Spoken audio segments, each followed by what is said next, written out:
আজকে আমি আপনাদের সাথে 10টি মাংসের নাম এবং তাদের সঠিক উচ্চারণ নিয়ে আলোচনা করব। গরুর মাংসকে ইংরেজিতে বিফ বলে। গরুর মাংসতে ইংরেজিতে বলে বিফ। আর ভেড়ার মাংসকে বলে মাটন। ভেড়ার মাংসকে বলে মাটন। মুরগির মাংসকে বলে চিকেন। এটা আমরা মোটামুটি সবাই জানি। মুরগির মাংসকে বলে ইংরেজিতে চিকেন।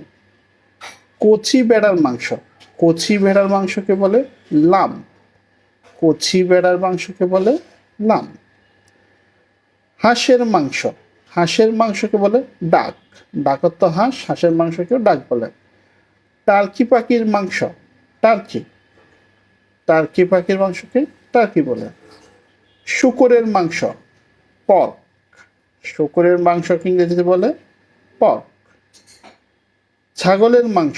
ছাগলের মাংসকে বলে গট মিট। ছাগলের মাংস। হরিণের মাংসকে বলে ভ্যানিসন। মাছকে ইংরেজিতে ফিশ বলে। ভিডিওটা শিক্ষণীয় মনে হলে শেয়ার করুন।